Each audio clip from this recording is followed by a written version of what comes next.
노동 판례 백선. 네 번째, 근로계약의 재판 관할. 대법원 2006년 12월 7일. 선고 2006-536227 판결.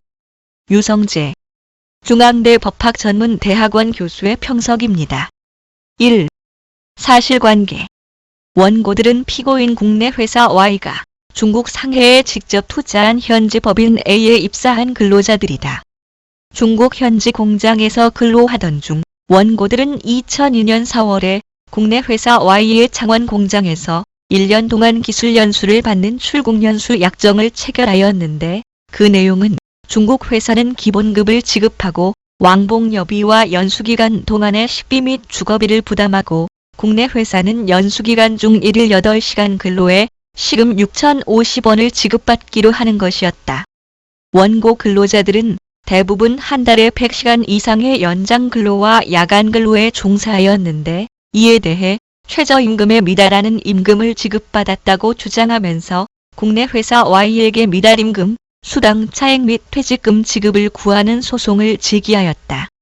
피고 Y는 원고 근로자들은 중국 회사 A에 소속된 근로자들이고, 국내 회사 Y에는 단지 파견되어서 기술 연수를 받는 산업연수생이므로 근로기준법이나 최저임금법에 적용 대상인 근로자에 해당하지 않는다고 주장하였다.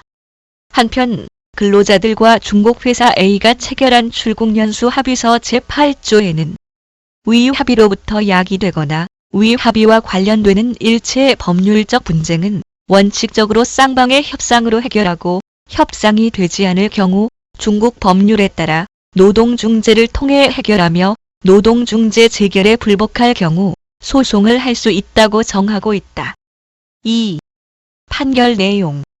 법원은 먼저 재판 관할과 관련하여 근로자들과 중국 회사가 체결한 출국연수 합의서의 효력에 대해 국제사법 제28조 제5항에 의하면 국제재판 관할에 관한 합의는 1호에서 분쟁이 이미 발생한 경우 또는 2호에서 근로자에게 관할 법원에 추가하여 다른 법원에 제소하는 것을 허용하는 경우에 한하여 허용되는 것이므로, 당사자들이 분쟁 발생 전에 대한민국 법원에 국제재판 관할권을 배제하기로 하는 합의를 했다 하더라도 그런 합의는 국제사법 제28조 제5항에 위반하는 것이어서 아무런 효력이 없다고 하였다.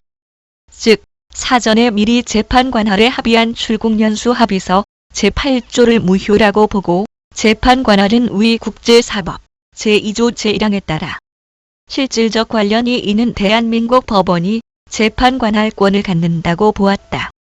그리고 그에 따라서 근로자의 성을 판단함에 있어서도 대한민국 국내법의 기준에 따라 판단하였다. 3. 해설. 쟁점. 국제근로관계에 관한 분쟁에서는 먼저 재판 관할이 문제되고 그 후 해당 법정지의 국제사법에 따라 준거법을 결정하게 된다.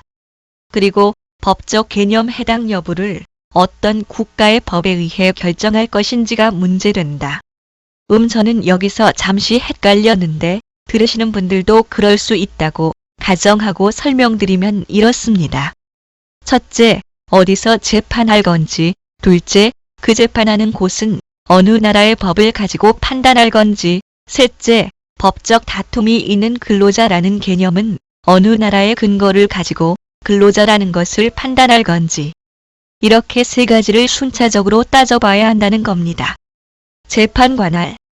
국제사법은 재판 관할의 일반 원칙과 관련하여 제2조 제1항에서 법원은 당사자 또는 분쟁이 된 사안이 대한민국과 실질적 관련이 있는 경우에 국제재판 관할권을 가진다고 규정하고 있고, 재판 관할과 관련한 특별 규정으로 제28조 제3항, 제4항, 제5항이 있는데, 제3항과 제4항은 재판 관할에 추가에 관해 규정하고 있어서 제2조 제1항에 의한 재판 관할을 제한하지는 않고 있고, 제5항에서는 분쟁이 이미 발생한 경우, 그러니까 분쟁이 생기고 나서 당사자들이 저 나라에 가서 재판받자고 합의하면 된다는 겁니다.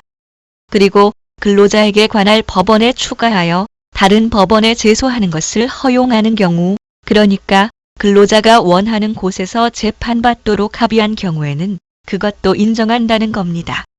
이런 경우에 한하여 당사자 사이의 국제재판 관할에 관한 합의가 유효하다고 규정하고 있다. 이 판결에서 보면 근로자들과 중국 회사 A 사이에 체결된 출국연수 합의서는 분쟁 발생 전에 체결되었고 관할 법원을 추가하는 경우에도 해당되지 않으므로 무효가 되고 국제사법 제2조 제1항에 따라 실질적 관련이 있는 대한민국의 재판 관할이 있다고 보았다. 준거법. 국제사법은 제28조 제1항에서 근로계약의 경우에 당사자가 준거법을 선택하더라도 제2항의 규정에 의해 지정되는 준거법 소속 국가의 강행 규정에 의해 근로자에게 부여되는 보호를 박탈할 수 없다고 규정하고 있고, 제2항은 당사자가 준거법을 선택하지 아니한 경우에 근로계약은 제26조의 규정에 불구하고 근로자가 일상적으로 노무를 제공하는 국가의 법에 의한다고 규정하고 있다. 따라서 이 사건에서 출국연수 합의서에서 중국의 법률을 준거법으로 하는 합의는 효력이 없고 이 사건 근로자들이 일상적으로 노무를 제공하는 국가, 즉 대한민국의 법률이 준거법이 된다. 따라서 이 근로자들에게도 국내 근로기준법상의 퇴직금 규정이나 최저임금법상의 최저임금 보장 규정이 그대로 적용되어야 한다고 하였다. 법률 관계의 성질 결정. 위에서 본 바와 같이 국제사법 제28조 제5항, 제28조 제1항과 제2항의 적용 전제는 근로계약에 대해서 라는 것이었다. 따라서 위 조항이 적용되려면 원고인 X 등은 근로자여야 하고 그 계약은 근로계약이어야 한다. 그렇다면 재판 관할과 준거법 결정에 전제가 되는 근로자 또는 근로계약의 개념을 어떤 국가의 법률에 의해 판단할지가 문제된다. 이에 대해서는 법정지의 법에 따라 판단해야 한다는 견해, 준거법으로 결정된 국가의 법에 따라야 한다는 견해, 국제사법의 자주적인 기준에 따라야 한다는 견해 등이 대립하고 있는데 이 판결에서는 근로기준법상의 근로자에 해당하는지 여부를 판단하면은 계약의 형식에 관계없이 그 실질 면에서 근로자가 사업 또는 사업자의 임금을 목적으로 종속적인 관계에서 사용자에게 근로를 제공했는지 여부에 따라 판단해야 하고 어쩌고 저쩌고 이라고 하면서 법정지설, 즉 재판을 하는 국가의 근로자와 근로계약의 개념에 따라야 한다는 입장을 취하고 있다. 5. 평가.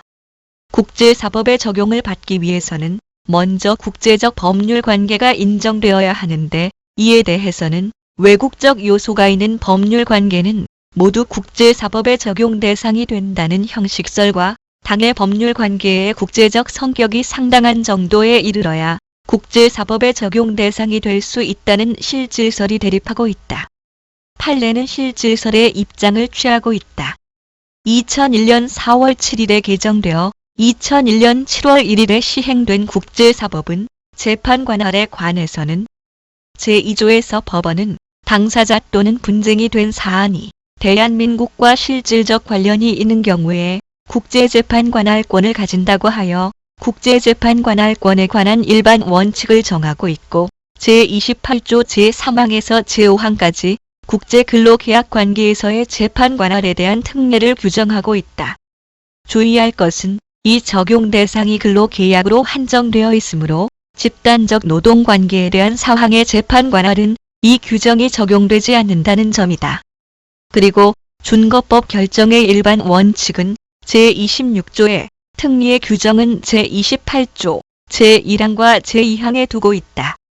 제28조 제1항은 근로계약의 경우에 당사자가 준거법을 선택하더라도 제2항의 규정에 의해 지정되는 준거법 소속 국가의 강행 규정에 의해 근로자에게 부여되는 보호를 박탈할 수는 없다고 하여 당사자의 준거법 선택을 허용하되 근로자가 노무 제공한 나라의 법이 제공하는 법의 보호를 박탈하지 못하도록 하고 있고 제2항에서는 당사자가 준거법을 선택하지 않은 경우에 근로계약은 제26조의 규정에 불구하고 근로자가 일상적으로 노무를 제공하는 국가의 법에 의한다라고 하여 그 계약과 가장 밀접한 관련이 있는 국가의 법을 객관적인 준거법으로 한다는 제26조의 일반 원칙에 대한 특례를 정하고 있다. 준거법과 국제재판 관할에 관한 제26조와 제28조는 근로계약에 한하여 적용될 수 있는 규정이기 때문에 이 조항을 적용하려면 먼저 해당 계약이 근로계약에 해당하는지를 검토해야 한다. 따라서 어떤 국가의 법률에 따라 근로계약에 해당하는지 여부를 결정할지의 문제, 소위 법률관계의 성질 결정 문제를 해결해야 한다. 이에 대해서는 법정지의 실질법을 따라야 한다는 견해와 준거법으로 결정된 국가의 실질법을 따라야 한다는 견해가 대립하고 있는데 판례는 법정지서를 따르고 있다. 하지만 어떤 학설을 취해도 법률관계의 성질이 결정되지 않고서는 법정지 또는 준거법도 결정할 수 없다는 점에서 두 학설 모두 한계가 있다고 본다. 즉, 법률관계의 성질이 결정되어야 법정지와 준거법이 결정되는데 그 성질을 결정하기 위해 법정지와 준거법이 결정되어야 한다는 무한 오류가 있다는 것이다. 다만 이 판결에서는 근로계약으로 인정되어도 제28조 제5항에 위배되어 계약은 무효가 되고 근로계약으로 인정되지 않아도 당연히 제28조 제5항이 적용될 수 없게 되어 근로계약 해당 여부가 재판 관할에 영향을 미치지 않기 때문에 그 결과를 토대로 법정지설에 따라 근로관계의 성립 여부를 판단하였다. 이런 점에서 이 판결은 국제교류가 증대됨에 따라 국제적 법률 관계가 증가하고 이에 따라 국제근로계약 관계 역시 증가하고 있는 상황에서 개정된 국제사법에 따라 국제근로계약의 재판 관할과 준거법을 결정한 최초의 사례라는 점에서 그 의의가 있다. 도움이 되셨길 바랍니다. 들어주셔서 고맙습니다.